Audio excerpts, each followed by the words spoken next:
Hi, I'm Charles with AniCap. This is my recap for the anime Berserk of Gluttony. If you like my recaps, please consider subscribing. The story begins as a masked man fights several monsters. He demonstrates exceptional strength but is unsatisfied and wants more. We then watch as a man on a carriage is attacked by the same goblins and cries for help. Luckily for him, a couple of warriors arrive and the man is glad to be saved. The warriors easily defeat several of them, but there are hundreds more. This isn't a problem though, as they have more members in their group and proclaim that they will defeat all the monsters. Afterwards, we meet our protagonist named Fate, whose stomach growls from hunger. The band of warriors make their triumphant return and Fate hears them talking about their success. Fate states that he could never go goblin hunting like them since he is completely useless, and he has a stomach that never stops growling. Fate explains that he blames all his misfortune on his useless skill called Gluttony. He reminds himself to be grateful though, as at least he has a job. Sometime later, everyone marvels as the Holy Knights make their way through the town. They are a trio of Berserk siblings. A man then fears for his life as he accidentally drops some food that touches one of them, and the one named Hato questions what the peasant is doing. The peasant begins to answer, but Hato becomes furious that the man is speaking to him. The peasant begins to apologize, but this makes them even more mad. They warn that anyone that insults the Holy Knights will have their heads cut off. They decide to leave, but tell the man that he is lucky to still be alive. Everyone is upset to watch this happen, but no one is brave enough to do anything about it. At the castle, Fate is glad that the day is almost over and exclaims that it's almost time to go home. The knights make their way to the castle where they ask Fate if he thinks he has done a good job filling in for them. Fate thinks he has, so Raphael gives him his pay. As if throwing it on the ground wasn't bad enough, they make him pick it up in front of them too. Hato very clearly steps on Fate's hand on purpose, but mockingly apologizes as he states that Fate was so filthy that he didn't notice him.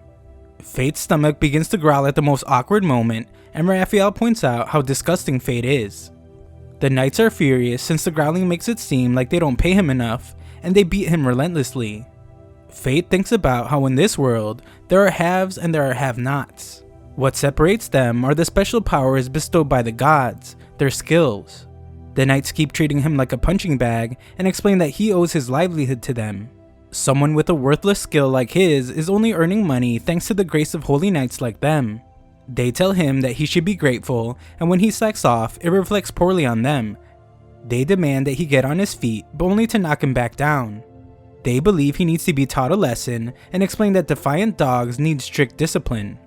Just then, they are told to stop, since inflicting that kind of abuse on citizens they have sworn to protect is not an act of a holy knight. The girl talking is named Roxy, and she explains that watching the gate is an honorable duty for a holy knight. A duty that should be their responsibility. The knights consider it a difference of opinion, but decide that it's best to leave. Roxy helps the beaten down loser, but he notices Raphael giving him the dirtiest look. Roxy cleans him up and tells him that helping him is no problem since they are the same when it comes to watching gates. Furthermore, this is how a holy knight like herself should conduct themselves. She takes over guarding the gate and tells Fate to tell her if anything like this happens again. Instead of accepting the gesture like a normal person, Fate just tells her that he is used to it and leaves. Afterward, we see why he said that as he thinks about how Raphael is, and there's no telling what he might do.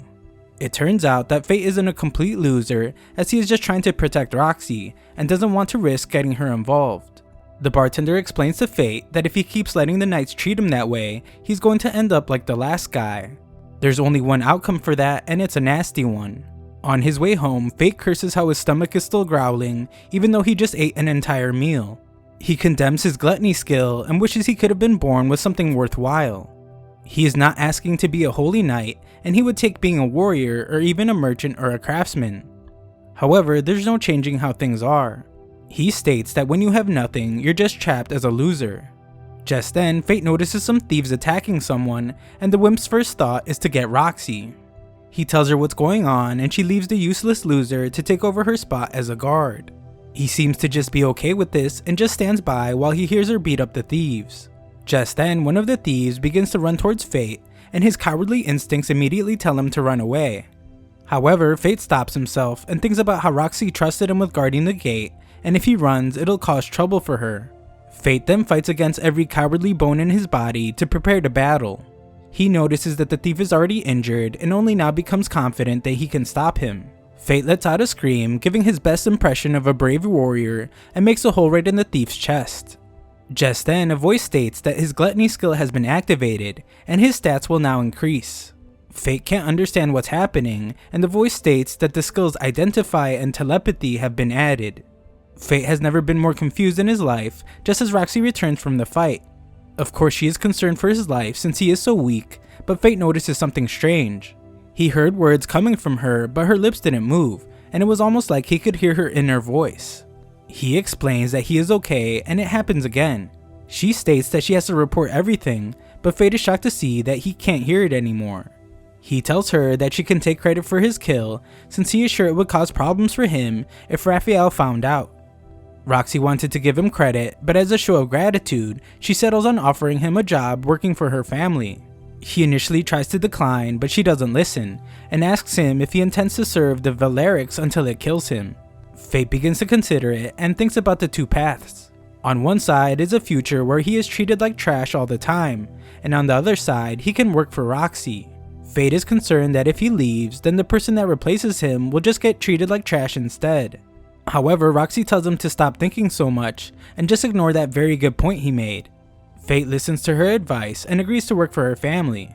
That night, Fate sits on his sorry excuse for a bed in his bedroom that looks like a prison and shockingly realizes that all his stats are now in the triple digits. His new skills are also a mystery, but he realizes that he must have been using telepathy.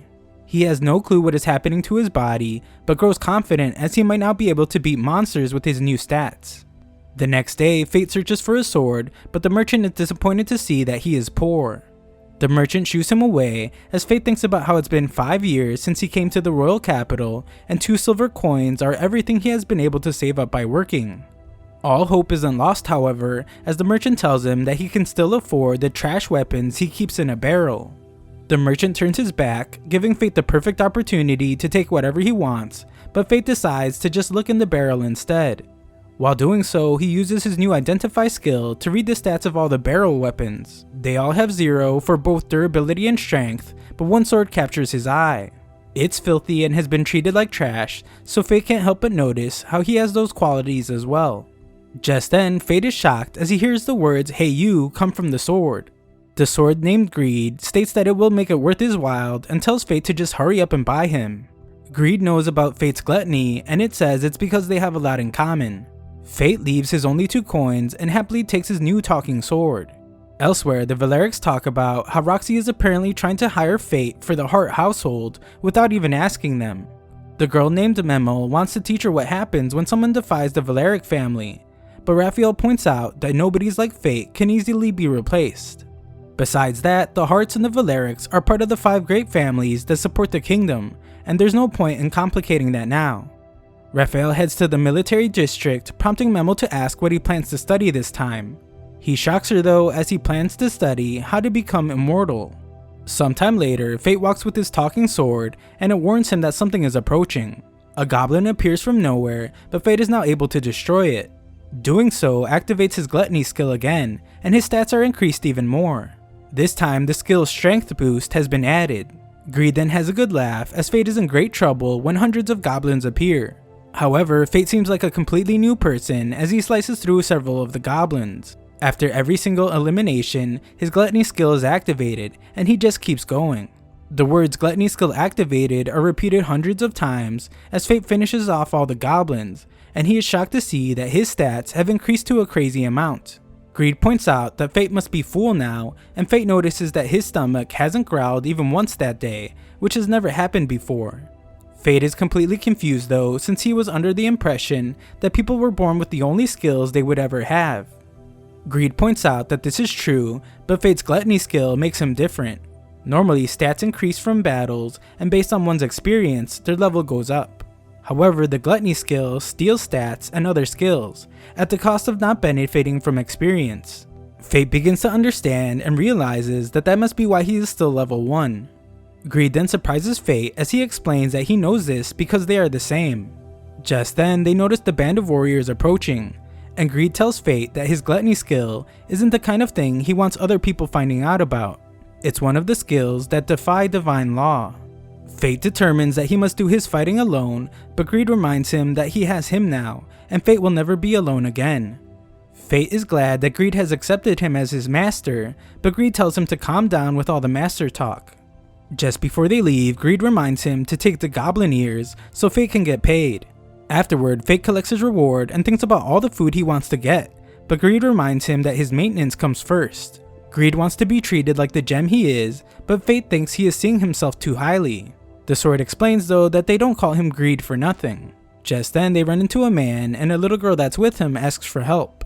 Fate uses Identify to see this man's threat level in case he just wants to ignore the whole thing, but finds that he has a skill that allows him to hide his stats from the Identify skill.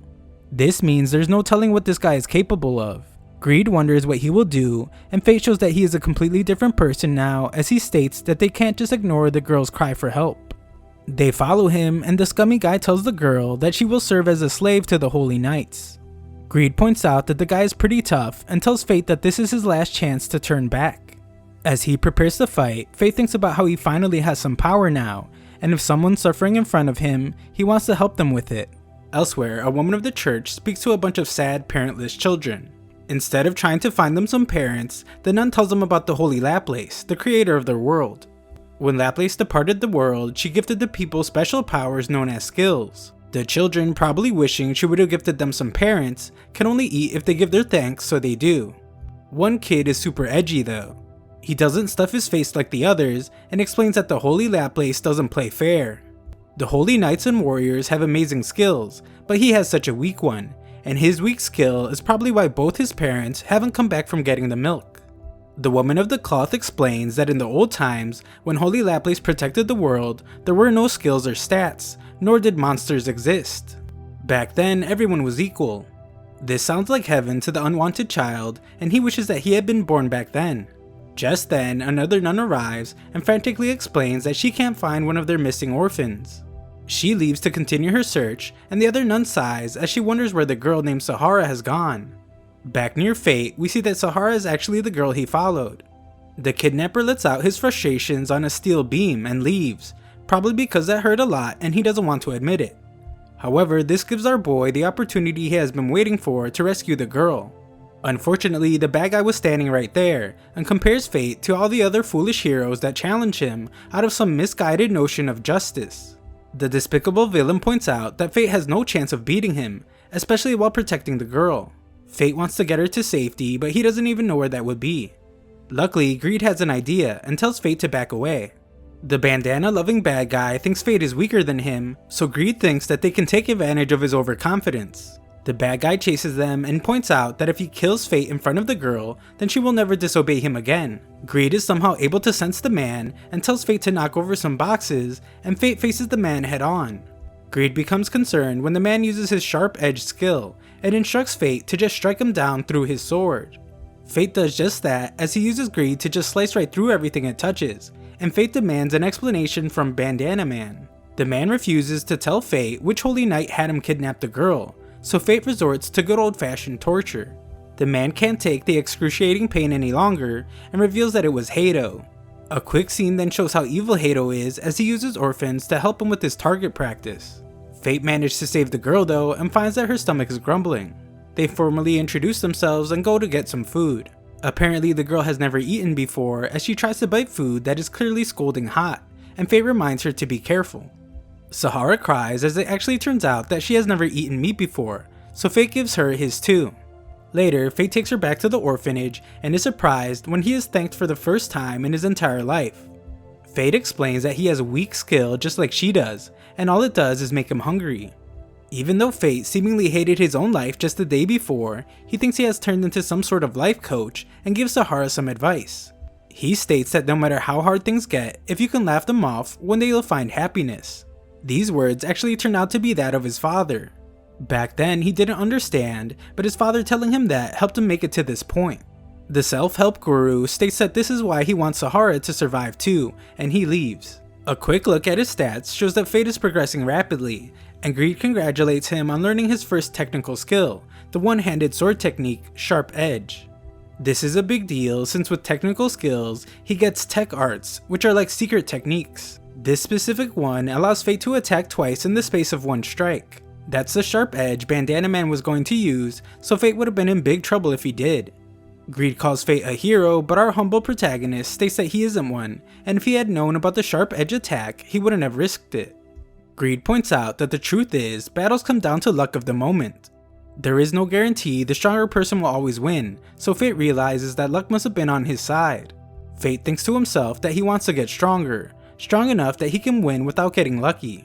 Just then, Greed reminds him that his first day of working for the Hearts will be the next day, and Fate screams in agony as he remembers that he didn't buy any clothes. At a bar, a man explains that someone named Sir Mason was struck down by a divine dragon. It is uncertain what will happen to the Hart family, but it's likely that Roxy will succeed him. Unfortunately, Mr. Mason was the one keeping the Holy Knights from going completely out of control, and the old man is not sure that even Lady Roxy can keep them in line. The drunk asks about Fate, and the bartender explains that he used to drop by after work every day. The next day, Fate is amazed as it's his first time in the Knights District. The Hart family estate is just as amazing, and Roxy arrives to greet him. Fate is taken aback by her appearance, and she compliments him on how well he cleans up. With that awkward interaction out of the way, Roxy brings him into another one by introducing Fate to her recently deceased father. She explains that he was taken out 5 days ago by a divine dragon in Gallia. Fate thinks about how Gallia is a continent that's dominated by monsters. One of the Holy Knight's major duties is keeping them contained. Roxy explains that the duty fell to the Hart family this year. A dangerous task, but not one that should have been deadly. However, a divine dragon that hadn't left its lair in over 1,000 years killed her father's entire force. Fate is in disbelief as he realizes that Roxy looked out for him these past few days even though she was dealing with the loss of her father. She doesn't want him to be sad though. She is the head of the house now and wants them to work together to make it a joyful place. They go to shake hands, but Fate knows that it will activate his telepathy, so he points at some random person. Haru is the chief maid, and she asks Fate to make sure he conducts himself in a manner befitting a servant of the Hart family. Fate agrees but seems to completely forget that as he shovels food into his mouth like he's preparing for a hibernation he didn't tell anyone about. A week later, Fate works so hard that the other servants tell him to get some rest. They reveal that he thought he was a bit strange since they always see him talking to his sword and he was shaking when he ate meat. Fate's stomach growls very loudly in front of them and they can't believe it since they all just ate. Fate is called to meet with Roxy, but his stomach continues to growl and not even Fate understands what's going on. Roxy tries to have a conversation with him, but Fate can only think about how he's strangely just getting hungrier and hungrier. He fears he won't be able to hold back any longer, but Roxy snaps him out of it. The two relate over their dead fathers since Fate's father died in a monster hunt as well. Roxy calls Fate family, but he wants to be something more. Before he can tell her though, she denies his request, and even more surprisingly, Fate begins to faint. Later, Fate wakes up in his room with a note from Roxy telling him to take the day off. Fate asks Greed what's going on with him since his hunger has never been this bad, and he can't hold himself together anymore. Greed reveals that once the Gluttony skill gets a taste of souls, there's no stopping it. The more Fate devours, the stronger he will get, and the more he devours, the more he will want. Fate is destined to seek out souls to consume until the day he dies. Fate wonders what will happen if he doesn't, and is horrified to hear that he will starve to death, or lose control and start attacking anyone in his path. Fate can't believe that as it makes him sound like some kind of monster. Greed gives him a tip though. He tells Fate that when his hunger approaches its limit, it will show in his eyes. Greed reiterates Fate's life has completely changed and there's no turning back now. Fate heads outside and walks past a group of people. Our hungry hero is shocked to realize that they smell delicious for some reason, and Greed explains that it's because his hunger boost has kicked in. It's what his red eyes indicate and is a temporary power that enables effective use of the Gluttony skill. During this time, Fate will have better night vision, be able to track prey by scent, and weaker prey will be terrified and paralyzed. This makes sense as they go outside the kingdom and find several goblins terrified. Our once innocent and frail hero is a completely different person now, as he helps himself to a massacre. With that group finished, they head to the Hobgoblin Forest.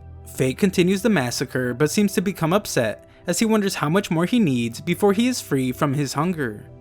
Hours pass and Greed points out that it's over.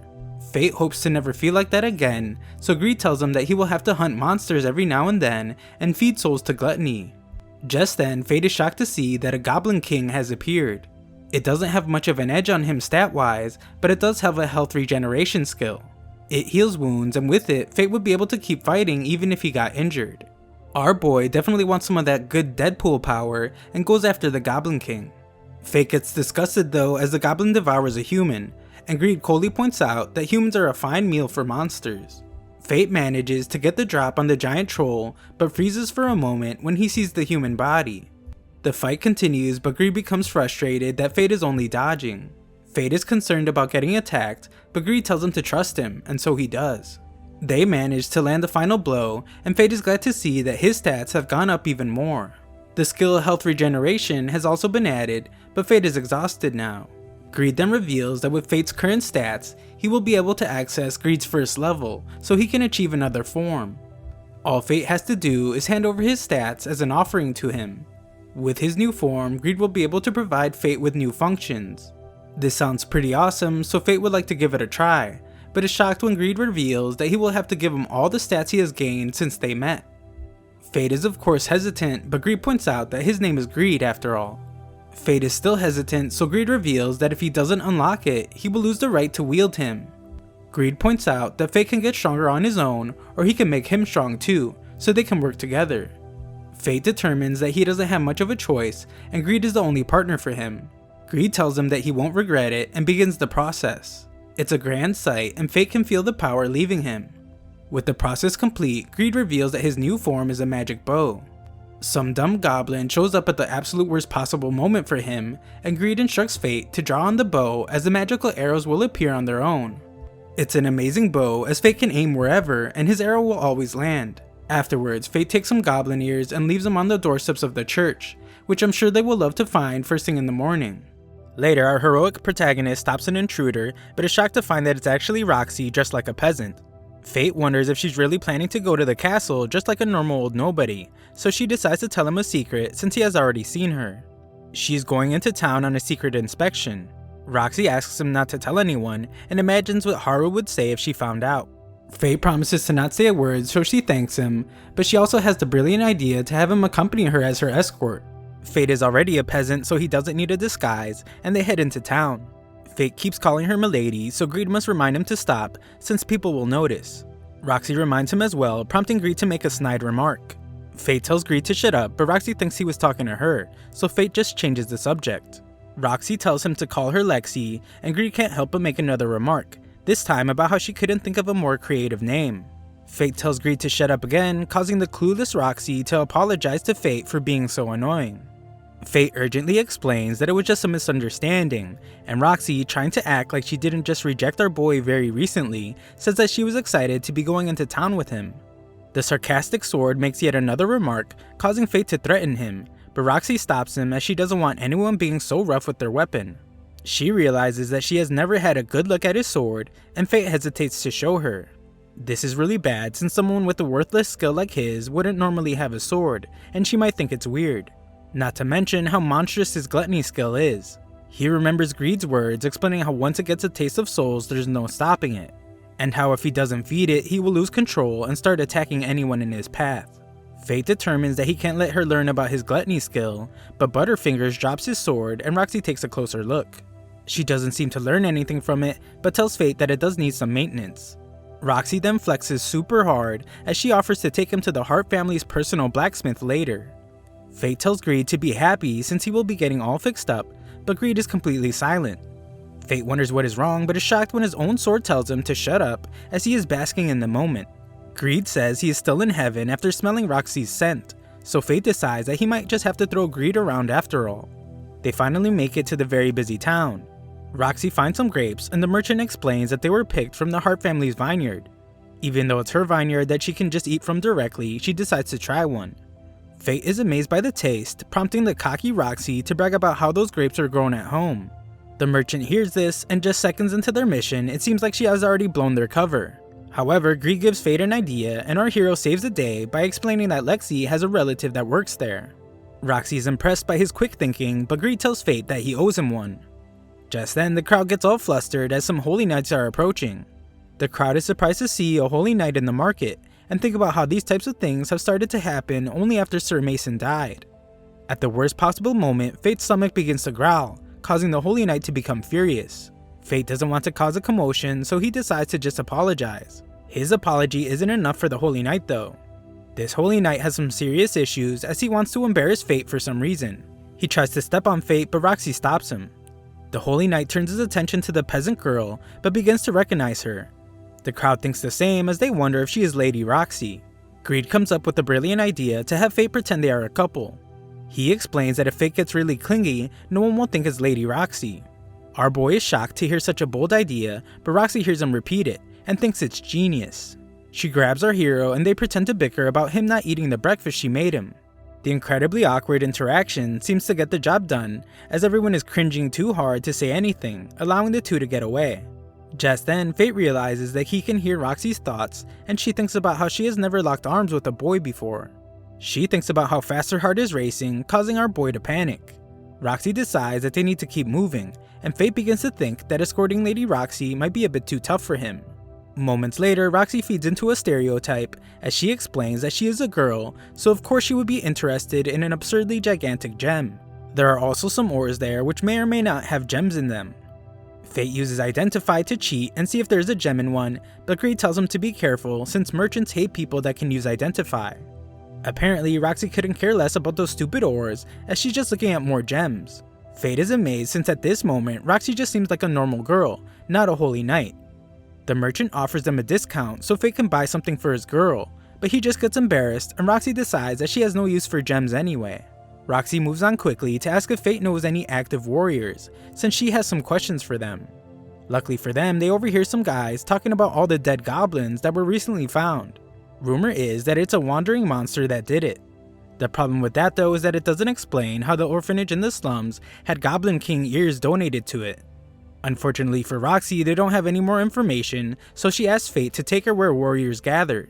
Fate realizes that this is actually what her inspection is about, and she reveals that she's investigating the wandering monster said to have appeared around the capital lately. Fate is at a loss for words since he is actually this wandering monster, and Greed makes another smart aleck remark about how interesting of a twist this is.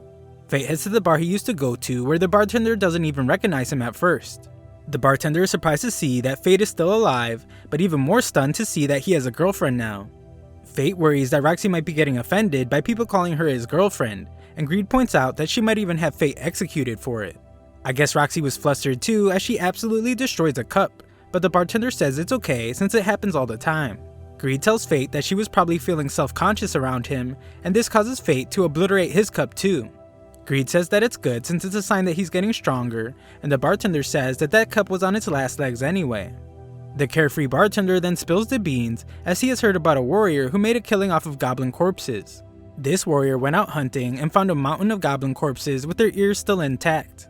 Roxy points out that if a warrior did all that work, they wouldn't just leave a bunch of valuable corpses around, and determines that it must have been a monster that has migrated from another region. That'll be bad for business though, since a lot of business travel is done through those goblin plains. If there's some mysterious creature on the prowl, people won't want to travel there. Fate gets depressed knowing that he is to blame, but gets distracted when his old friend arrives to be startled by Fate's ghost.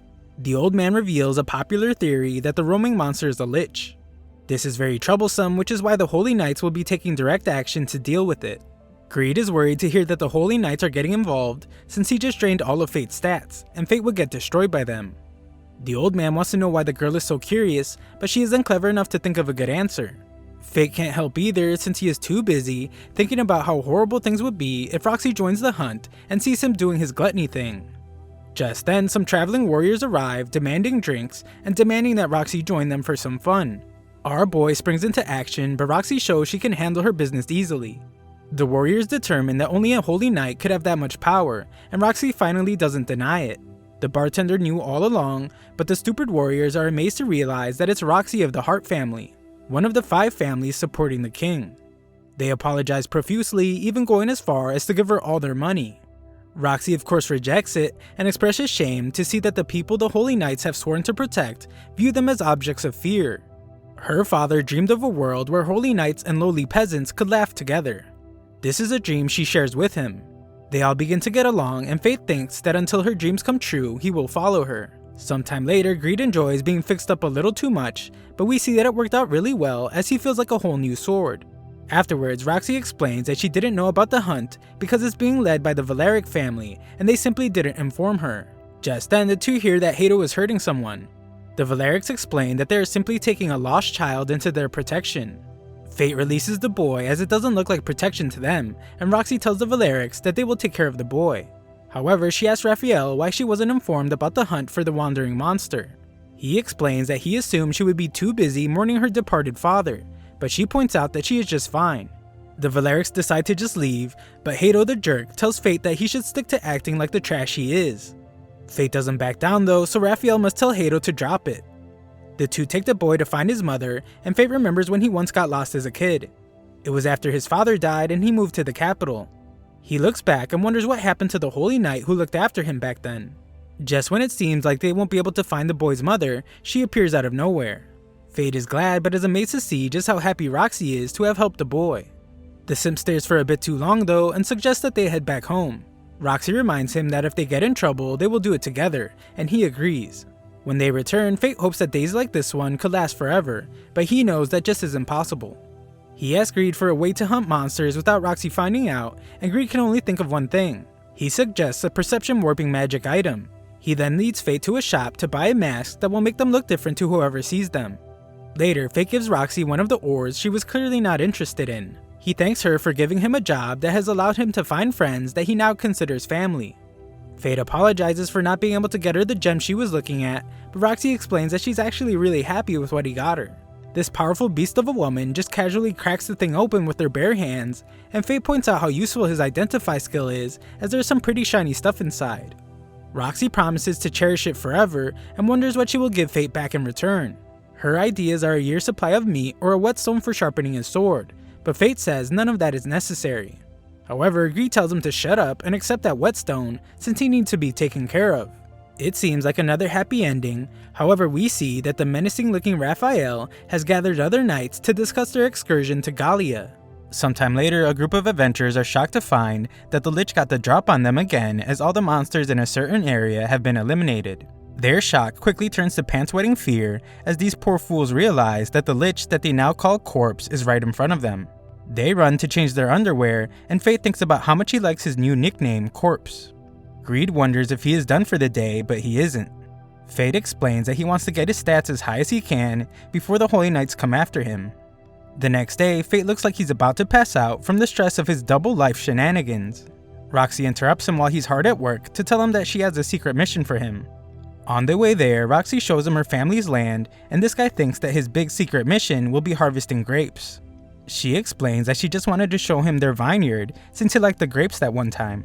When they arrive at their destination, Roxy is concerned for her mother's health, but she explains that she's feeling better than usual.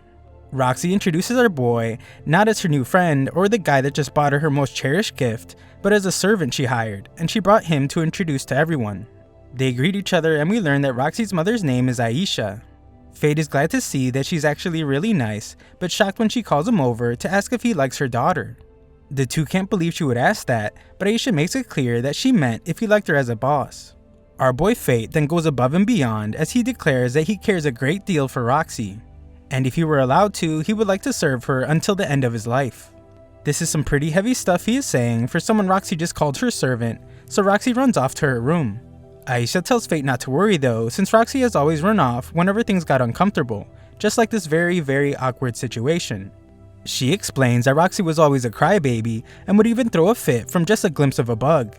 Fate points out how different that is from her cold, powerful behavior in the capital, and Aisha says that she still can't believe her little girl became a holy knight. Aisha worries about her, but Fate assures her that Roxy is a great holy knight. He tells her that the people have a lot of faith in her, and she can't help but be proud. We then see Roxy in her room with a creepy doll, and she has a memory of her father. He was proud of her becoming a holy knight, and she told him that she wanted to be the kind of holy knight he is. However, she realizes that she hasn't fulfilled her promise yet, and shamefully puts down the 3D printed action figure of him. A while later, we find that the big secret was actually to harvest grapes, and Fate takes a moment to taste some delicious juice. A man explains that the lords have personally helped cultivate this land for generations, and everyone on the property is proud to have pitched in to create this flavor. Fate seems not to care about asking sensitive questions, and asks if that includes the now dead Sir Mason. The man points out how his death must be hard on Roxy, but he is glad that she came to harvest grapes like she does every year. The man explains that she also does hunting while there, since it's harvest time for most crops, and that's when monsters called kobolds show up looking for food. He explains that the monsters come from a certain valley, but the two stop to have a laugh when our boy's stomach growls. Fate laughs on the outside, but knows that something dangerous is happening. Greed explains that after all those goblins, he is not surprised, since Fate's gluttony skill hungers for different souls. Afterwards, Roxy sends Fate home ahead of her as she has something to do.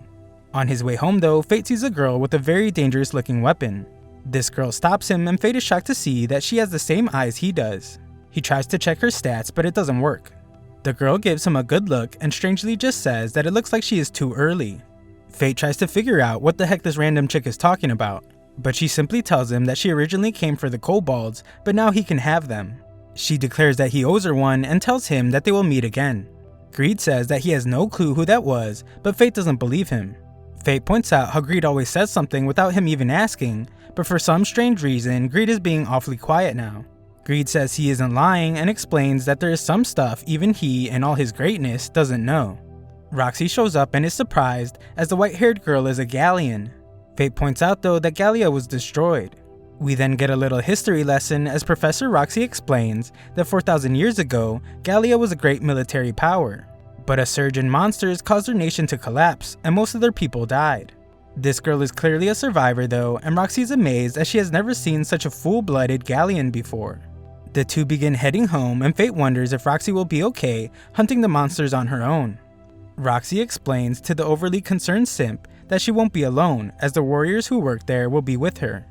On top of that, she is a holy knight, so she is certain that things will be fine. Butterfingers drops the grapes though, and the two have a good laugh. The next day, the farmers find out that the monsters had a grand old time in the vineyard. Moments later, we watch as everyone hides and prepares to get revenge on the kobolds. However, they are all shocked to see an unknown monster appear. Fate is way more hungry than shocked though, and Greed can tell that Fate's mouth must be watering. Mouth-watering at just the sight of the monster is a big problem though, as it means that time is running out. Fate realizes that he is nearly in a starvation state and panics as he can't let Roxy see him like that. He checks the monster's stats to find it's an unbelievable level 50, and it's called the Bringer of Lamentation. It's also a crowned beast, which is a powerful monster born from accumulated aggression over a long period of time. Greed says that it's nothing like the usual monsters and it's really bad news. They return to the village where everyone is panicking as they are certain that they don't have a chance against the monster. However, Roxy shows off her speech-giving skills as she calms everyone down by assuring them that she will slay the powerful beast. She tells the warriors to prepare for battle, but Greed tells Fate that they don't stand a chance. Roxy is told that the warriors need time to get ready, so they decide to wait until tomorrow to fight. Greed wants to know what the plan is, and Fate thinks about how a monster at level 50 is too much for him at the moment. However, he can't ignore the people that need his help, and can't ignore what's happening on Heart's land. More importantly though, he can't let Roxy die, and he tells Greed to get ready for battle. Later that night, Fate goes to the forest and Greed mocks him for always playing the hero. They watch the monsters walk around, and Greed explains that there are several kobold warriors around the crowned beast. Greed asks Fate what the plan is, and he simply says that he's going to fight like a glutton. He transforms Greed into his bow form and begins slaying the monsters.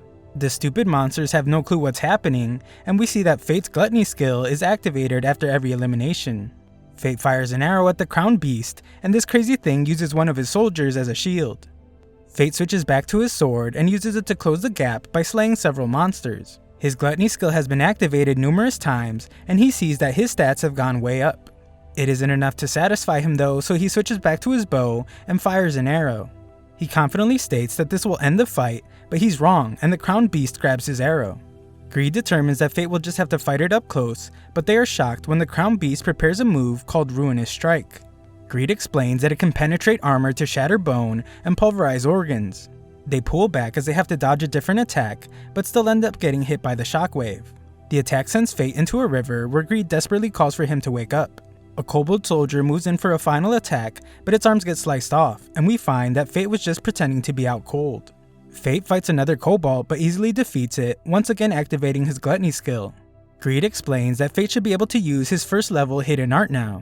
It will cost Fate 10% of his current stats, but it will allow him to put a quick end to the fight. Fate agrees to it, and Greed's bow transformation gets a huge upgrade. Fate fires the powerful shot, and the crown beast tries to counter it, but it's no hope and he is defeated. Fate thinks that the shot might have been a bit overkill, and his gluttony skill is activated once again. However, Fate is in agonizing pain. He can't understand why, and Greed explains that he overloaded from devouring a soul of higher quality for the first time. Greed desperately tells him to hold it in, since if he doesn't, it'll be even worse than his starvation state. Fate does his best to fight it, but the pain is unbearable. The next day, warriors arrive to find the aftermath of the massacre, and wonder if it was done by magic arrows. Roxy is there as well, and she wonders who could have done the massive damage. The next day, we see that Fate is fine, as Roxy tells her mother about what they saw. Roxy remembers that she saw that Gallia girl the other day, and thinks that she might have been the one that eliminated the monsters. Fate sighs in relief as he is glad that he isn't a suspect. Roxy's ready to return to the capital, and her mother thinks about how happy Roxy looks when she's talking to Fate. Later, Aisha asks Fate to stay by her daughter's side to support her, but we already know that Fate is a simp and he was going to do that anyway. She explains that she doesn't need him to become a holy knight or anything, because what's most valuable about him is his desire to help Roxy. She then kind of insults Fate as she compares herself to him. She says that she never had any skill to speak of, but was still able to support her husband. She doesn't have much time left, which is why she wants Fate to support Roxy in her place, and she tells him to take his time to think about it, so he does. On the way home, he thinks about if he's worthy of something like that, since he's hiding such a big secret from the world. That night, Fate is shocked to see that his eye is still red, and he feels an uncontrollable hunger, even though he just slaughtered a bunch of goblins.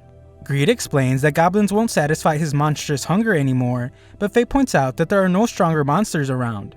Time is running out for him to find something that will satiate his growing hunger, so Greed tells him that he needs to decide what comes next. Sometime later, Fate sits at the bar hiding his red eye, and he decides that he's not worthy to stand at Roxy's side. The gossiping old man walks in, talking about how Hato is going to join the hunt, and Fate is shocked to hear this.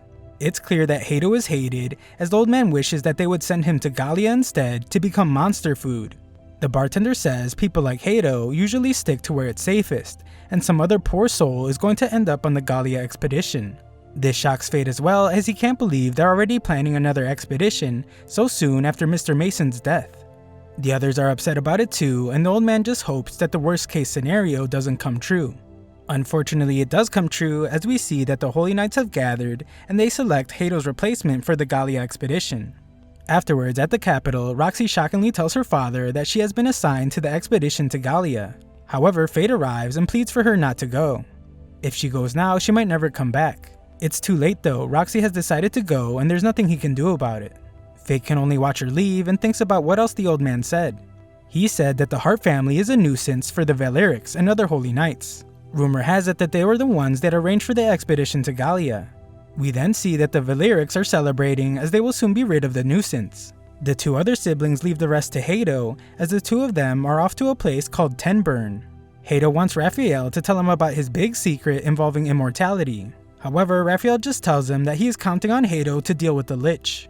That night, Fate thinks about how he can't overturn official orders and he can't stop Roxy. However, he won't let the Holy Knights treat people like trash and cause more suffering. We then shockingly see that Fate has decided how he wants to satisfy his hunger, as he was waiting for Hato. Hato is glad to finally meet Corpse, and Fate turns to him with his glowing red eye. Hato has his very eager men attack first, but Fate is so much more powerful than they are now that they don't even look like they're moving to him. Fate then absolutely destroys these bums, as Hato can only watch in shock. Fate turns to the leftovers with murderous intent, and the rest of Hato's group run for their lives. Hato is clearly terrified, but still talks a big game, as he says that he won't let Corpse make a fool of him. He calls Corpse a monster and vows not to let him get away with what he has done. Fate then shockingly removes his mask to reveal his real identity, and Hato's stunned as he wonders how trash like him could be this powerful. Fate has no reason to explain a single thing, and Hato does his best to keep from wetting himself. Hato composes himself a bit to remind Fate that he is the second son of the Valeric family, the great holy knight Hato Valeric. Unfortunately for him, Fate isn't the guy he used to bully, and Fate tells Hato to show him his holy knight powers that he is so proud of. Fate checks his stats and explains that Hato has the Holy Sword technique, the special skill needed in order to become a holy knight. Fate wonders how someone like Hato ended up with it, and asks Greed if he will be able to shatter a holy sword. Greed is confident he's way better than Hato's garbage sword, and tells our boy to swing to his heart's content. The foolish Hato starts getting confident again out of nowhere as he calls Fate dumb for getting in the range of his sword. He uses an immense attack but is absolutely stunned when Fate ends up behind him. Hato desperately tries to attack Fate, but our boy just slices his sword in half like it's butter. Hato can't believe his holy sword was destroyed so easily, and Fate gives him back the other piece. Our boy is an absolute powerhouse now compared to the weakling he was before, and is now the one telling Hato to pick something up off the ground. Hato is at a complete loss for words, as I'm sure he has soiled himself, and Fate reminds him that he is a holy knight, so he shouldn't want to run away so badly. Hato trips over, riddled with fear, so Fate calls him pathetic and forces him up. Fate plans to teach Hato a lesson and reminds him of when Hato once told him that defiant dogs need strict discipline. The horrified Hato knows what's coming and begs Fate to stop. Fate just ignores him and introduces his face to the side of a mountain. Fate thrashes this dude through the forest, leaving Hato almost unrecognizable, and Hato begs for him to stop. Fate can't believe that this guy could beg for mercy since he treats people like insects. If that wasn't bad enough, Fate's precious Roxy is now heading into danger because of filth like him. Hato makes another desperate attempt to beg for him to stop, but our boy is beyond angry at this point and sends this dude flying high in the air. Fate exchanges his stats again so Greed can transform into the Big Bow and releases a devastating attack. It's never been more obvious how insanely powerful Fate is, as his attack has left this great holy knight without any limbs. Hato wonders why Fate would possibly leave him alive and now begs for him to just end his life. Fate has questions first, and Hato already knows he wants to know about Roxy. He reveals that Roxy actually volunteered to go on the expedition to Gallia. She said that if her life could save even a single citizen of the kingdom, then it would be worth it. I guess Hato thought it over and decided that life without limbs wouldn't be so bad because he now begs Fate to spare his life. He promises to get Roxy's Gallia expedition cancelled and tells Fate not to do something stupid. Fate prepares to end his life, and Hato picks the absolute worst thing to say as he tells Fate that getting revenge for Roxy's sake would be a big mistake. Fate tells him to shut up and declares that he is doing this for himself. He plunges his blade straight through Hato's chest and says that it is his revenge. With Hato now dead, Fate's Gluttony skill activates, and he receives the skill Holy Sword Technique. Greed points out that this technically makes Fate a holy knight now, but Fate knows that the capital would never accept that, and angrily states that he would want to be one anyway. Greed explains that Fate can access his second level, so Fate accepts, because the idea of Hato's stats being inside him makes him want to puke. Greed transforms yet again and reveals that he can now become a great scythe. It doesn't just look cool, the curse embedded in the blade can cut through anything. This is great and all, but our simp wishes that it could cut short Roxy's trip to Gallia. Elsewhere, Roxy prepares for the expedition and puts the gem Fate gave her around her neck. Fate can't do anything about her leaving and can only watch with the background characters. Roxy tries to tell everyone not to be so sad and explains that 3 years will be over in no time. Roxy makes her way to Fate, where he tries to tell her how he feels. However, he stops when he reminds himself that he is a monster and he is no good for her. Roxy knows they will see each other again, and the two say their goodbyes. Afterwards, Haru gives Fate the recommendation letter that Roxy left him. As long as Fate is employed at a lord's manor, then the Valerics won't be able to hurt him. Fate realizes that Roxy worried about him till the very end, but he decides that he will reject the letter. Of course, Haru is shocked, so Fate explains that he's going to make his way as a warrior from now on. That night though, we find out the truth. Fate tells Greed that if he can't stop Lady Roxy from going to Gallia, then he will at the very least support her. Fate begins his journey to Gallia, and we see that a girl is watching him as she says that things are shaping up nicely. Sometime later, Roxy gives a speech to all the troops joining the expedition. She states that they will all need to do their best to destroy the divine dragon that has awoken after a millennium of silence. After that, Roxy is glad to see that a girl named Miria and a guy named Mugen will be joining as well. Miria points out how this guy is just another reckless oddball looking for a chance to test their strength against the dragon. This muscled up dude can't deny that, and Roxy calms him down. Mugen explains that he actually volunteered because of Roxy's father, and he just wants to avenge him. Roxy wonders if his family is against him going to Gallia, but he explains that his daughter named Rain couldn't care less, and just wanted him to bring back some Gallian relics. The two begin bickering again, and Roxy has a good laugh as they're all becoming friends. Elsewhere, we find that Mugen's daughter Rain is a researcher, and she's in a lab filled with goblin body parts. She is told that certain ones come from the attacks by the Lich called Corpse, and it is pointed out that the arrow wounds aren't normal at all. She discovers that they are the magic arrows of the Black Sword, one of the weapons of mortal sin. The weapons of mortal sin are made of a material that can manipulate magic power at a high level. Not much else is known about these weapons, but Rain is certain that if they can control magic power, then they would expand the possibility spectrum for skills. The wielder would be extremely dangerous, but she would very much like to see one of these weapons. Fate arrives at Tetra, the hub for shipping headed towards the royal capital, a city of merchants where the best goods in the south are gathered. Greed is surprised to hear that Fate has been there before. Fate just says that he simply passed through, but a memory shows him getting hit by stones. Fate is then told that the carriage won't be leaving for Gallia till the next day, and as he leaves, Greed makes another one of his smart aleck comments about Roxy. Fate tells him to shut up and has to apologize to the carriage guy when he thinks he was talking to him. Fate decides to go eat some meat, and we see that some guy is asking a group of warriors for their help. The money he is offering for their help isn't enough, so these jerks bully the poor guy. Fate arrives to easily wipe the floor with these guys, and shockingly greets his old friend Set. A look into the past shows that Fate used to live there, and his constant stomach growling would always get him beat up. We also see that Fate was very close to his father, who was a warrior. However, Fate's father would eventually die. The other villagers pointed out that Fate's father named Dean had the spear technique skill, so the village chief kept him around. However, Fate's skill was useless, so no one was willing to take care of him. These cold-hearted bastards decided that it would be best to just run him out of the village while calling him worthless garbage.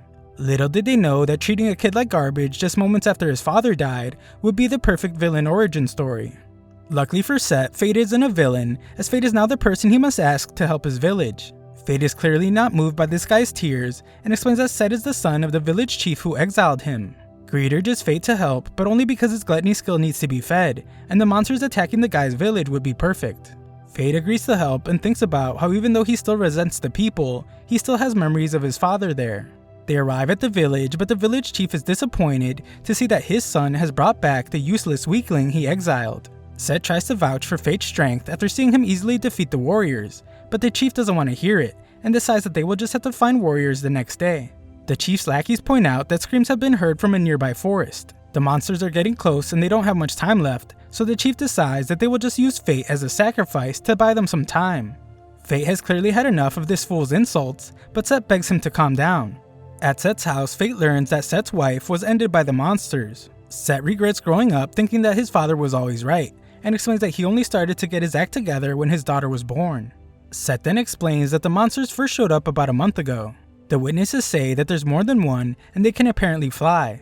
They're nothing like the monsters the village has had to deal with before, so that is why they decided to hire some warriors.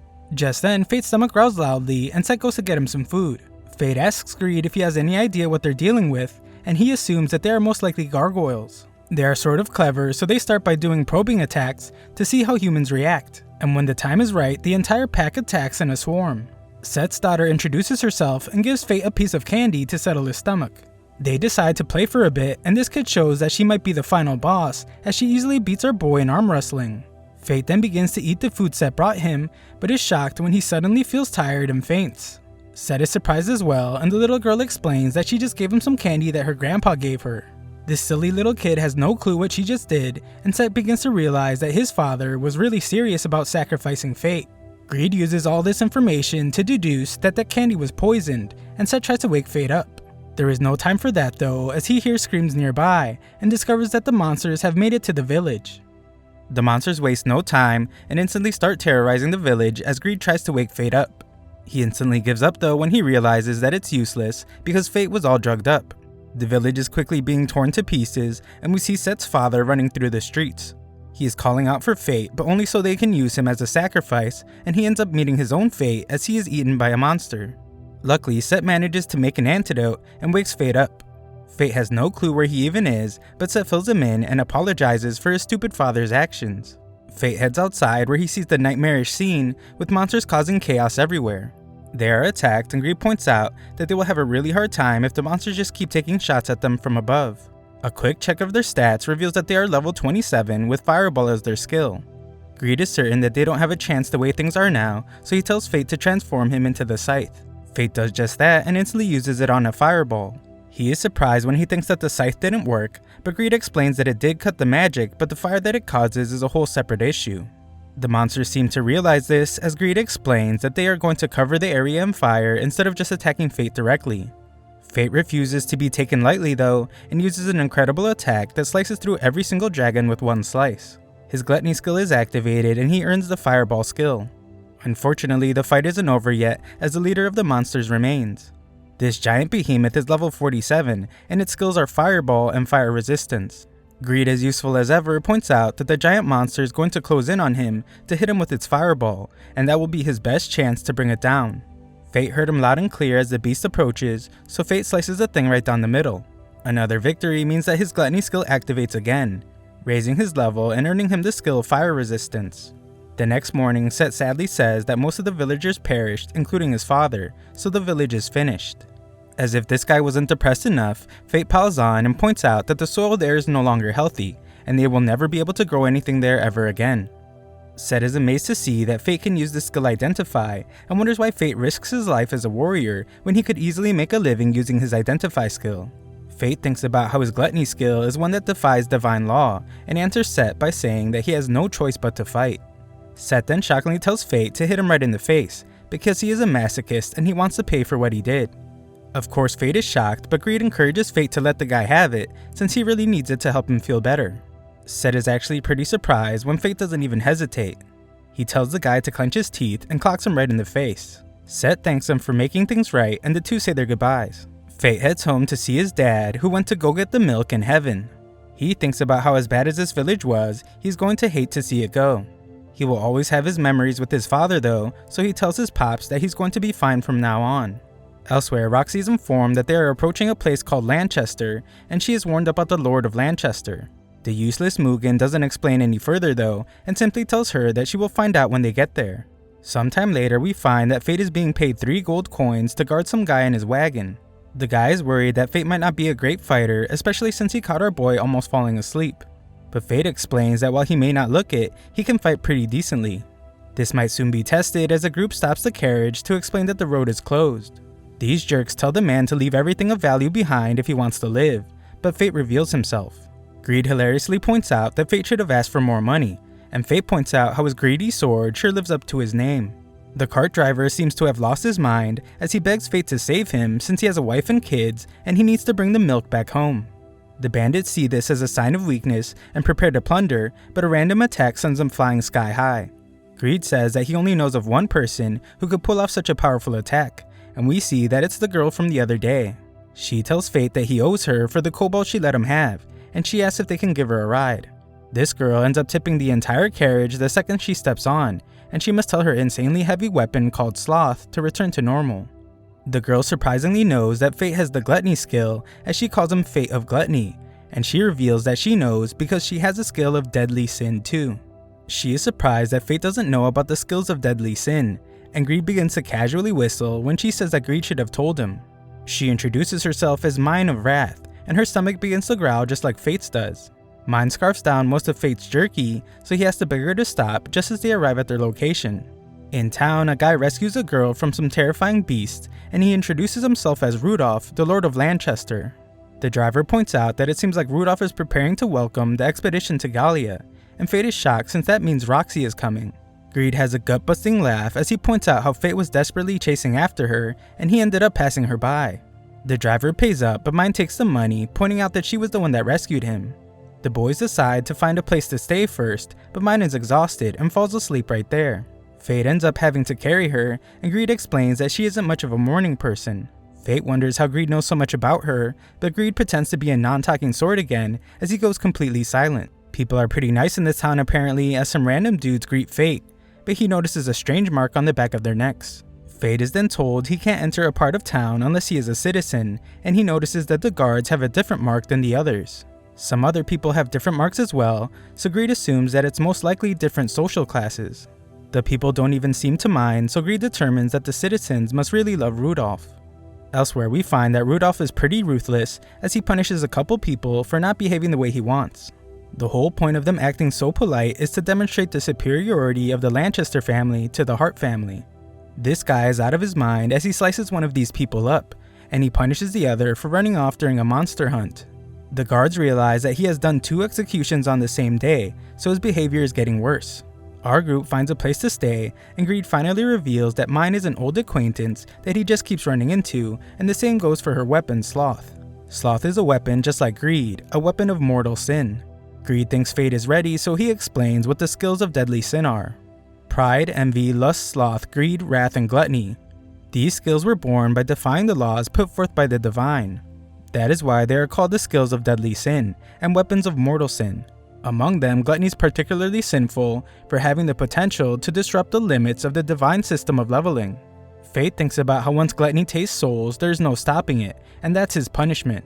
Greed points out that they all have to pay in one way or another, and the same goes for mine. Fate still can't understand why he was the one that ended up with this skill.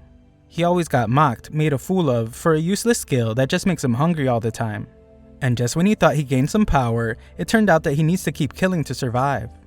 Fate gets upset as he wonders what good is such a power, but Greed urges him to calm down. Emotional disturbance is never a good thing, but it could be extremely costly for Fate. This is because if Fate's mind isn't strong, Gluttony will take it over in an instant. For this reason, Fate needs to get strong enough to resist. Greed reveals that the trick is to sustain a state of near starvation, so Fate instantly wants to go practice. To do this, they head outside, where Greed tells him not to satisfy Gluttony all at once, and the goal is to get his fill slowly. Their prey this time is a Sandman, so Greed has Fate cast the fireball spell before he fires his arrow. This arrow does insane amounts of damage as the giant monster is instantly evaporated. Fate's Gluttony skill consumes the monster's soul, but like always, it begins to desperately crave more. More Sandmen appear, causing Fate's hunger to grow so much that it causes him physical pain, but Greed reminds him to hang in there. Fate can barely fight back the urge to devour more souls, and he realizes that he has a long night ahead of him. Back at the inn, Mine wakes up starving and finds a poster that states that whoever defeats the sand golem will be rewarded. A mysterious man explains that not even Sir Rudolph can slay the sand golem, but if it isn't defeated, only death awaits.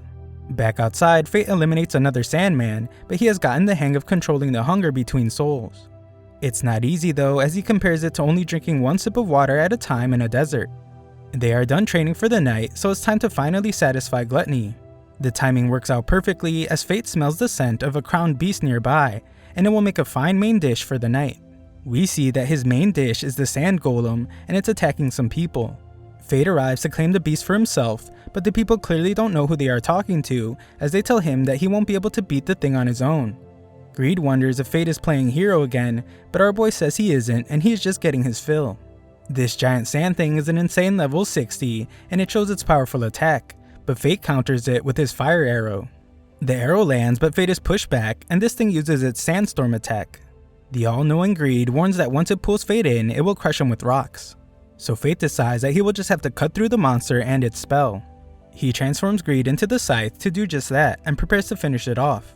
However, the monster's core escapes into the sand, so Fate switches to the big bow.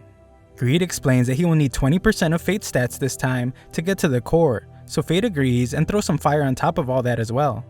This new attack is so powerful that it not only destroys the core, but it erupts from the surface, and Fate's Gluttony skill steals the sandstorm attack. The people he rescued are amazed by the performance, as they have never seen anyone with such power, but point out that Fate is a bit shady looking. They introduce themselves, and Fate just goes with his given nickname to introduce himself as Corpse. The group is surprised to see that Fate hardly has any equipment, so he asks Greed if he should get some. Greed points out that Fate doesn't need it at all. He has the ability to steal enemy skills and increase his own stats. Normal people can't do that, so they are the ones that need equipment. The next morning, Mime prepares to hunt the sand golem and becomes furious when Fate reveals that he already took it down. Fate goes to collect the reward, but Mime thinks he is lame for wearing a mask. Fate explains that he defeated the beast as Corpse, so he had to collect the reward as Corpse too. Just then, Sir Rudolph arrives to greet the man who defeated the sand golem. He says that Corpse will be serving him from now on, and he has no right to refuse. Fate is a bit confused, but the guy says that he has no choice, since when a holy knight makes a decision, others must simply obey. Mine isn't having any of it though, and explains that Corpse was hers first. Rudolph disrespects this girl and tells her to go home to her mommy, but Mine teaches him a lesson by sending him out a brand new exit in the building. Fate instantly realizes that this will be a huge problem for them, and decides that they need to get out of town while they have a chance. Sometime later, Fate wonders if Mine is really the one with the Gluttony skill, as she stuffs her face with more food. She points out that Rage uses a lot of calories, and Fate wonders where all the food even goes. Mine gets pretty angry hearing this, causing her weapon to become so heavy that their carriage is destroyed. Fixing the thing is going to cost Fate a pretty penny, and he is surprised to see that Mine just does whatever she feels like, as she's already moving on. They enter a seemingly peaceful little town, but Greed points out that they are pretty close to Gallia now, so monsters pose a huge threat. It's clear that someone very powerful must be protecting this village, and they can see a castle in the distance. They find the village chief and notice that he has a holy sword. He must be a holy knight, so he's probably the powerful guy defending the village. Before the chief allows them to stay there, he wants to fight Fate first. There is something different about this guy, as he is immediately able to tell that Fate is using his identify skill on him. This guy somehow knows that Fate is level 1 but has stats over 2 million. Fate wants to know when the guy used identify on him, but this guy isn't interested in chit-chatting and just wants to fight. Fate is not one to back down, so the two go at it. The fight doesn't last long though, and the chief ends up winning. Fate assumes that his loss means that they can't stay there, but the chief senses that there is a purpose for them being there. The chief will allow them to stay, but only on the surprising condition that Fate will train under him. The chief says that there is something special about Fate, but our boy thinks that something sketchy is going on. This guy points out that Fate doesn't know how to counter the identify skill, and he predicts that Fate isn't making the best of his other skills either. He assumes that it's because Fate's body hasn't become accustomed to all his new power. While Fate's current approach might work well against monsters, it definitely won't work against other powerful humans. Greed is getting more and more skeptical, especially since the chief isn't asking for anything in return, but Fate points out that it's not every day that someone gets the opportunity to learn directly from a holy knight. Fate agrees to the condition, and the chief introduces himself as Aaron. Mine arrives, and Aaron can immediately tell that she is a very capable warrior. Training starts with hand-to-hand combat, since Aaron believes it's the best way to learn to control stats. Aaron knows that this is something Fate struggles with, since it's very common among warriors who suddenly become much stronger. They begin, and Aaron gives Fate several tips along the way, fixing his posture and telling him that the more he flexes, the weaker and slower his movement will be. More importantly though, Fate will be able to generate more power from a relaxed state. Relaxing will also allow him to pursue unconscious power. Things are going pretty well, but Fate feels immense pain again as Gluttony is acting up. Aaron sees that Fate's eye has changed color, but he is forced back, and he notices that Fate is suddenly moving much better. They continue fighting, and Greed points out that Fate is able to move pretty well despite being nearly starved now. Their training ends for the day, but Fate can smell a monster, and he wonders if it's in the castle. Just then, Aaron screams, but we see that it's only because Mine had a solo eating party. Aaron goes to get more food, and Fate does something mischievous to Mine as Greed warns him not to do it. Later that night, Aaron walks back home and stops for a moment to sadly stare at the castle. At his house, Fate finds a painting of Aaron's family, and Greed points out how his son kind of looks like Fate. Greed realizes something and thinks he knows why Aaron is the chief of a village out in the middle of nowhere. Mine wakes up and is furious when she finds that her face has been vandalized. Sometime later, Aaron has Fate attempt to parry his attack just using a stick. Fate thinks that the stick will just break, but Aaron points out that he has trained him personally, so he should be fine. Fate does well to keep from being sliced in half, and thinks about how he must predict the angle of his opponent's sword to help slide his stick along the blade. Aaron is very pleased with Fate and tells him that he is now able to control his immense stats. Mine wants to give our boy a reward, but it's actually just revenge, as she gives him a goatee. That night, Fate explains their plans to leave the next day, and thanks Aaron.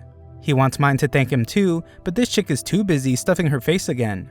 Aaron says it's not a problem, so they should just enjoy the food to their heart's content. Unfortunately, the bottomless food pit that is Mine explains that it all tastes the same to her. Her sense of taste is gone, and Greed explains that it's the price she pays for her wrath skill.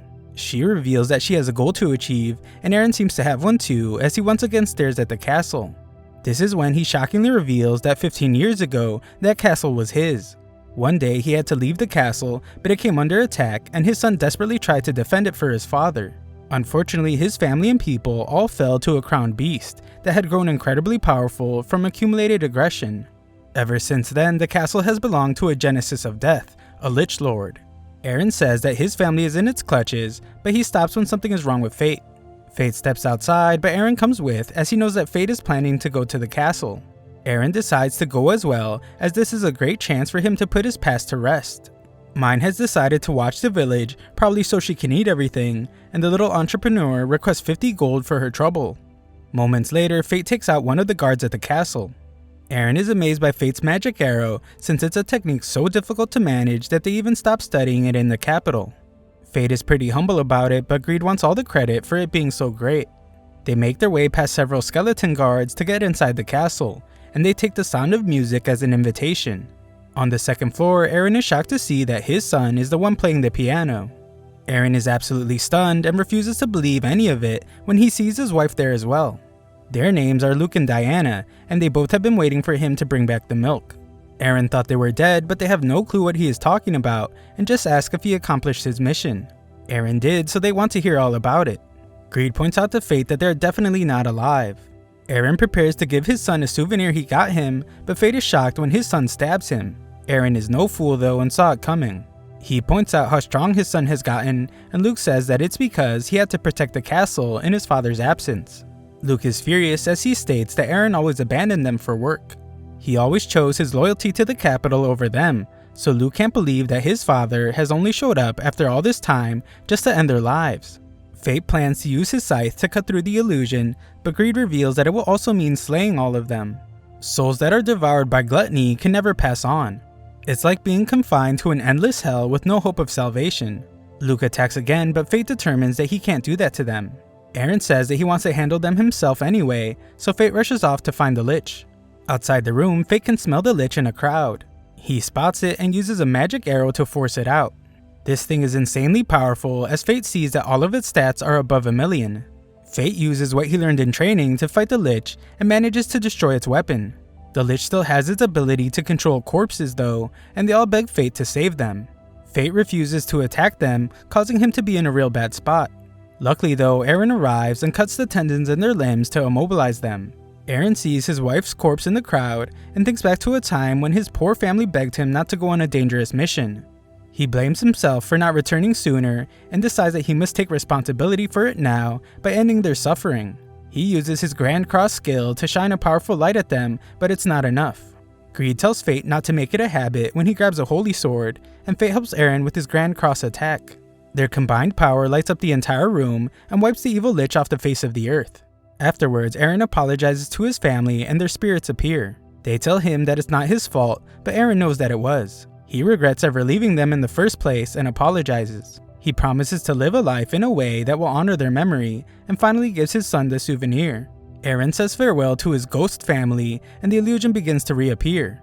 The Lich makes one last attempt to take Eren's life, but Fate destroys it, and his gluttony skill steals all of this thing's crazy stats. Fate feels a lot of pain for a moment, but is glad that Eren gets to say goodbye. They are gone now, and Eren says that once he finishes what he needs to do, he will join them. Afterwards, Eren explains that he has exceeded his level limit, and assumes that it was because of fighting by Fate's side. There is still an entire horde of monsters that need to be dealt with, so the two decide to have a competition. After that, Eren gives Mine her fee for protecting the village, and she says that money is needed to rebuild the village. This little capitalist explains that money doesn't lie, and that is something a person learns if they live long enough. Eren then remembers where he has seen her before. 50 years ago, monsters appeared in this town, and he caught a glimpse of her. Fate is shocked to hear how long ago that was, and even more surprisingly, Eren says that she looked exactly the same. Mine compliments his good eyes and tells Eren that with the millennium of training, he might be able to catch up to her.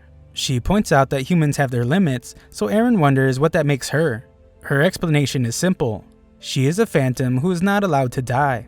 After Fate's eye returns to normal, he reveals to Eren that he has a condition that requires him to slay monsters frequently. Surprisingly, Eren knows that Fate's soul is affected by this.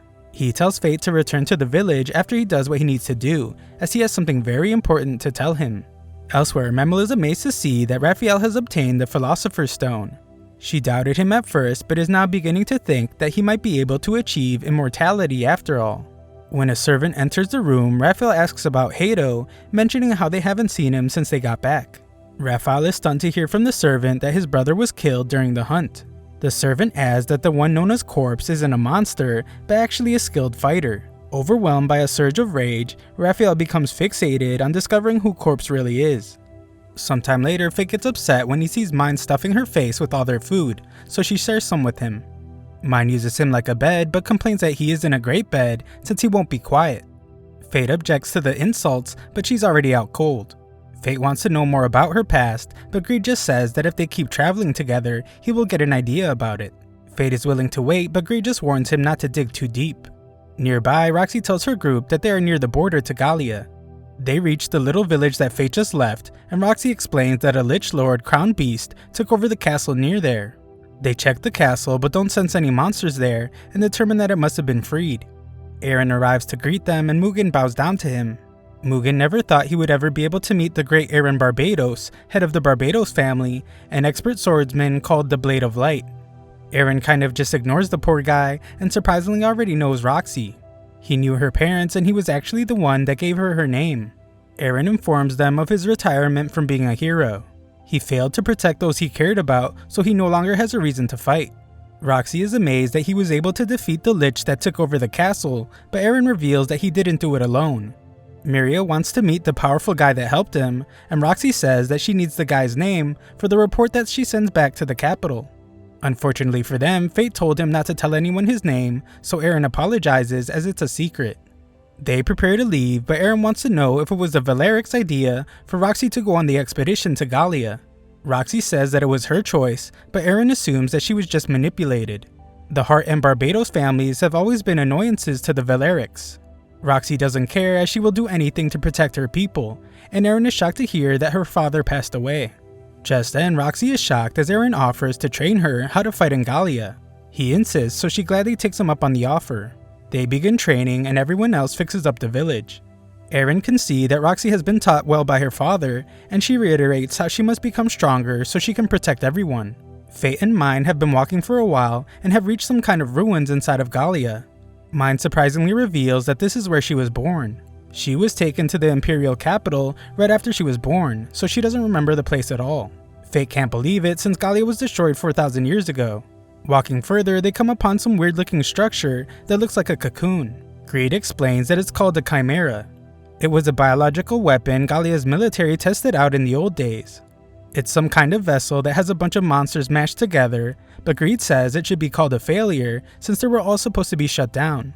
Mine reminds Fate that he owes her a favor, and he realizes that this means she wants him to fight the thing. His Identify skill reveals that this thing has some terrifyingly high stats, and it's giving him an error for its skills. Greed explains that all the monsters mixed together means it's too unstable to read. This one is luckily still in the larvae state, so they should be able to beat it.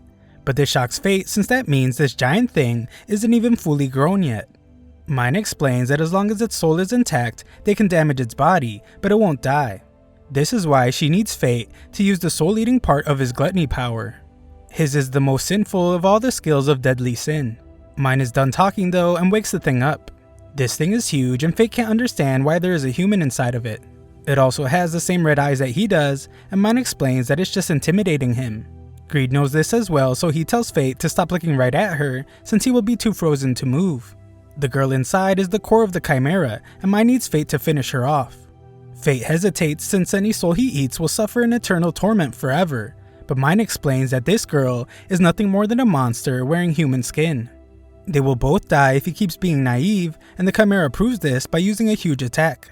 Fate wants to use the scythe, but Greed explains that it won't be able to cut off the attack since its magic works indirectly by doing damage with the lava. Mine tells him to step back and takes care of the lava wave. They then decide to split up. Mine manages to slice off its arm, and Fate is glad to see that his petrifying magic arrows work. It's far too early to celebrate though, since the giant chimera can regenerate. It's clear how fierce their opponent is since it's a weapon capable of non-stop fighting with no support. Mine attacks again, and Fate realizes that she seems to be hitting harder than before. Greed explains that Sloth becomes heavier and more powerful with every swing. The big downside is that it really cuts down on her agility in the process. The monster is furious to have lost its arm again, and Fate feels a strange pressure. The thing undergoes a metamorphosis, so Mine tells Fate to stay back. Fate is reminded of Roxy, and he wonders if he is just being protected again. He knows that he won't be able to hold his head up high just being protected all the time, and he wants to change. Fate wants to be the one that actually helps Roxy, and he wants to be someone with power. Fate knows what he has to do and tells Mine that he will be putting himself in a half-starvation state. Mine knows the dangers in this. She tells him that if he is not careful and taps too deeply, then Gluttony will overwhelm him. Fate is very aware and does it anyway. He begins the process but knows that if he messes up, then they will all pay the price. The process is extremely painful, but Fate does his best to control it. Mine holds back the beast, but Fate soon explains that he is ready, and it's time to start fighting back. The monster sends out its exploding feathers, but Fate has an idea on how to use them. Greed has an idea of what he is planning, so he turns into a bow. Blowing up some feathers cause sand to go everywhere and cover the beast. Fate gives Greed 10% of his stats while using the Sandstorm skill on his arrow. His attack petrifies the giant for a moment, so Mine awakens Sloth and unleashes a powerful attack. Fate is impressed, but Greed tells him to focus up since they need to finish off the monster before it regenerates. The Chimera protects itself with a barrier, and Fate is shocked when his scythe can't even break through it. Greed explains that Fate has to read the flow of magic power and aim for the weakest point, so he does just that. The barrier is broken, but Fate accidentally looks right into its eyes. The Chimera gets out of there as fast as it can, and Fate's eye begins to bleed. Fate is running out of time, so Mine tells him to get on her axe so she can send him into the sky. They need to hurry because the Chimera named Haniel is close to recovering. Mine sends him flying, and Greed reveals that Fate can now use his second level secret technique. It costs him 20% of his stats, but it gives the scythe another blade. Greed tells him to aim for where the center of the magic power is, so Fate focuses very hard to find it. However, just as he gets close, the Chimera traps him in her barrier. Greed can instantly tell that they are in grave danger as the Chimera plans to cook herself and take him down with her. Fate must act quickly, so he uses an attack called Deadly Inferno. The attack hits her right at her core, but something strange happens. Fate sees a bunch of kids and wonders if his telepathy skill activated. Kids begin disappearing, but 2 girls are left. Surprisingly, one of them is the Chimera and the other is Mine. Fate's Gluttony skill is activated as the fight is over, but he doesn't feel the usual exhilaration he gets after winning. Instead, he only feels a chest-tightening sadness. Greed says it's only normal, since even though the girl became a Chimera, he still ate one of his own kind. There is no pleasure to be had in doing that. Mine buries the girl and explains that she has forgotten what happened all those years ago. All that she knows now is that when someone becomes a Chimera, they have to be killed. If not, many more people will die. Fate thinks about how dangerous his Gluttony skill is and fears that one day he might become something that has to be killed. Fate asks Mine for a favor and tells her that if he ever loses control of himself, then he wants her to end his life. She is the only one that can stop him if he goes berserk. Mine surprisingly hugs him and agrees to do it. Fate apologizes for having to ask, but thanks her for agreeing. Later, Fate decides to head towards Babylon, but Mine has work to do there since she promised some people that she would build a village for them. Surprisingly though, Mine says that she has a feeling that Fate will meet his demise before they meet again. Just then, Greed reaches level 3 and transforms into a magic shield. This resets all of his stats though, so Mine calls it ridiculous and begins leaving. Fate begs her to help him hunt until he gets his stats back up, but she just wants to know how much he is willing to pay. Sometime later, Fate reaches Babylon. It's the defensive wall between the kingdom and Gallia. The walls are insanely strong and have lasted for millennia against the attacks of the Gallia monsters. Greed explains that he has been there before with his previous wielder. This previous wielder also had a skill of deadly sin, but they passed away and left him behind. Greed points out that humans are mortal, but not being able to die sucks because he always has to say goodbye to people. Fate wonders if Greed is immortal, and Greed explains that weapons of mortal sin can't be destroyed. While walking through Babylon, a man announces that Babylon's new lord has come from the royal capital. Fate nervously puts on his mask, and Greed reminds him to calm down. Everyone celebrates Roxy's arrival, and Greed sheepishly tells Fate to wave like everyone else. Just then, Fate hears someone say that she's going to die, but wonders if he just imagined it. He didn't though, as a mysterious girl states that Roxy's going to die there. Sometime later, Fate explains that a variety of warriors gather at Babylon, former holy knights and even people with grudges against holy knights. Greed explains that if someone is strong enough, then their faults will be forgiven in Babylon. It's clear that they will need all the help they can get to deal with the monsters, so it's the perfect place for Fate. Alistair introduces himself to Roxy and shares his regret for not being able to save her father despite serving at his side. He apologizes, but Roxy tells him to raise his head since she is there to follow in her father's footsteps. Together, they will defend Gallia from the monsters and defend the people. This dude looks deep into her eyes, but Miria doesn't like him at all. She prepares to intervene, but Mugen stops her and reminds her that messing with the Holy Knight could cost her life. Roxy shows no interest in this guy and tells her companions that they will explore the city. Fate laments how much everything costs in the city, and Greed stops him as he just spotted a beautiful scabbard that is calling his name. Fate assumes that it will be too expensive, but Greed calls him a cheapskate and reminds Fate that he can always hunt monsters for money. The shop owner proves to be a strange guy as he somehow knows the exact kind of damage Fate's clothes have taken. Greed thinks that this means they can trust the guy and tells Fate to buy the scabbard. The shop owner explains that the scabbard he is asking about is just a display model, but he can make one for Fate that suits his sword perfectly. The man has never seen a sword like Greed, and Greed tells Fate that his glory is so obvious that he couldn't hide it if he tried. The shop owner explains that a scabbard for a unique sword like his will cost 500 gold coins, but that's way out of Fate's price range and he runs out of there. Things are expensive enough in Babylon, and they need to make sure they can cover their daily expenses before anything else. Just then, a group of warriors call out to Fate, calling him the guy in the skull mask. They assume that he wants to build his reputation on a monster hunt so he can work as a soldier in the capital, but Fate explains that he isn't looking to work for anyone. The guys apologize, and Greed points out that if Fate dressed better, then he wouldn't have goons like them messing with him. Fate finally agrees, and the two get excited about hunting a bunch of beasts so they can earn a bunch of money. They pass the border of Gallia and find that it stinks really bad. Monster carcasses are everywhere, and mildly toxic spores fill the air. Greed warns him to not breathe, since too many deep breaths will cause moss to grow in his lungs. Just then, Greed points out that a stampede is approaching. It's a bunch of orcs, and they are armed with small weapons. There is about 50 of them, and they are smart, so they will probably use a coordinated attack. Greed recommends that Fate fight them like they are humans, and Fate plans to use this opportunity to show off the fighting skills Aaron taught him. However, the warriors jump in first, so Greed tells Fate to hurry up and steal the kills since the greedy sword wants his fancy scabbard. Fate doesn't want to be rude, but luckily a ton more orcs appear to join the fight. Fate immediately jumps into action, and Greed turns into a shield. It blocks physical and magical attacks, so it's practically a moving fortress. Fate tries to think of a plan of attack, but Greed tells him to rush in so he can show him what the shield is capable of. He has Fate run through everyone, and Fate is amazed by how easy it is to just crush all the orcs in front of him. The attack is called the Shield Bash. It requires a lot of strength, but Fate has plenty, so he just runs all of the monsters over. There is an insane number of orcs, so Fate's Gluttony skill gets activated over and over again. The fight is over, but Fate thinks it's strange that his Gluttony skill isn't acting up like it used to, and they wonder if this new control is what Aaron was training him for. At a guild, everyone gasps as they see how many orc ears Fate got all by himself, and he cashes them in. The warriors from earlier accuse him of stealing them, but Greed thinks about how these garbage warriors would have been the orcs' dinner if it wasn't for Fate. One guy tries to take the ears, but our boy gives him one chance to back off. The dummy doesn't, so Fate crushes him. The other warriors try to gang up to take Fate's mask off, but it doesn't go too well for them.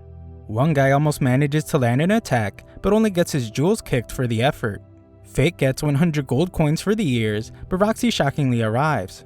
She thinks he is causing trouble, but Fate, who is in disguise as Corpse, explains what happened. Roxy determines that Corpse might have gone a bit overboard, but it was indeed self-defense. She partially blames herself for Babylon falling into a bit of chaos, so she decides not to punish Corpse. She also takes it easy on the bums he beat up and tells them that they will spend one night in jail so they can reflect on their pitiful lives. Miria tries to take off Fate's mask, but Mugen thinks masks are useful for hiding hideous faces. Fate formally introduces himself as Corpse, but Miria points out the very obvious when she says that isn't his real name. Before she leaves, Roxy thinks Corpse should take better care of his appearance, so our boy gets embarrassed and instantly rushes off to get new clothes. They think Corpse looks pretty weak, but know that can't be true since he destroyed all the bums in the guild. Fate's clothes are pretty torn up, so Greed thinks they should make an upgrade. Greed is greedy though and recommends they start by buying his expensive scabbard. The shop owner appears out of nowhere and introduces himself as Jade. Jade just opened his gear shop 3 months ago, and he would really like it if Corpse took his gear into battle. Jade hasn't made a name for himself yet, so Corpse using his gear to fight would be great advertising. Jade has been waiting for the right warrior though, and he has definitely hit the jackpot picking our protagonist. Fate agrees to the deal and the guy upgrades our boy's gear big time. Fate tells Greed to shut up when he makes a smart remark and has to apologize to Jade when Jade thinks he was talking to him. Jade is a frugal businessman as he still charges Fate for the gear, but Fate objects a bit and Jade gives it to him for half off. It costs him 40 gold, but Greed reminds him that he can always do more hunting. Fate's stomach growls and they find a food place that looks busy. Greed thinks it's probably because of their delicious food, but our boy is starving and will eat anything. It turns out that the crowd is actually filled with incels, and the real reason they gathered was for some girl. Fate is stunned by this lady and finds that he can't look away. This girl walks right up to Fate. She somehow knows his real name, and Fate is shocked since he is wearing his mask. She explains it is because they are two of a kind, so our hungry hero realizes that she must have a skill of deadly sin too. Her name is Eris, Eris of Lust. They sit down to have a tasty drink, and Eris tells him to take off his mask since its perception alteration doesn't work on her. She also wants to get a better look at her boy, but her eyes do something to him. She apologizes as it's a side effect of her lust skill that gives off an uncontrollable charm effect. Anyone hit by it ends up falling in love with her. Eris surprisingly reveals that she has been watching Fate for a really long time, all the way back to the first episode. Eris explains that she is part of the second generation, so she doesn't know anyone from the first generation like mine that well. Eris doesn't get along with mine anyway, and she says it's because she is more developed than her. Eris congratulates him on slaying Haniel and thanks him for saving her the trouble of having to do it. This girl definitely seems to know everything, but Eris explains that she doesn't know who moved the cocoon there. The Chimera all come from Gallia's capital city, and she thinks there are still a few left. If they are allowed to mature, then it will mean huge trouble. Considering how weak the class of Holy Knights have become, they will not be able to exterminate them. Eris puts all that aside for now to get down to the real reason she wanted to meet with Fate. She explains that aside from wielding a skill of deadly sin, she is also a guardian of the kingdom. Nothing is more important to her than the kingdom. Even if something causes a great loss today, if it benefits the kingdom hundreds of years from now, she will approve. Fate can't understand what she is getting at, but is shocked when Eris reveals that Roxy's going to die in Gallia. Fate is furious since it's clear that Eris wants Roxy dead, but she starts talking about aggression. She explains that when a monster is slain, its aggression lingers. That aggression never goes away, and over many years it builds up little by little. It eventually gives rise to a crowned beast, and the same phenomenon can occur among humans. Currently, there is a lot of oppression, discrimination, and destitution caused by the Holy Knights. All of the aggression aimed at them is building up within the people. Roxy is beloved by all the people, so the swell of aggression born from her death will combine with all the rest of the aggression that has been building up. All this aggression will fuel the birth of a human with an all-new type of power, and among them will be the future pillar of the kingdom with an incredible skill. Eris thinks it's the perfect plan, and she approves because Roxy's death will guide the kingdom in a better direction. Our boy gets really mad and points out that nothing good will ever come out of Roxy's death. None of the Holy Knights care about the people the way she does. Fate leaves before he loses his mind, but Eren thinks about how the plan is already in motion, and there is no stopping it. Our boy has never been more mad. He doesn't care who is planning this, and he doesn't care who he has to fight. Fate vows to protect Roxy at all costs. Thanks for watching my recap. Subscribe and ring the notification bell for future parts.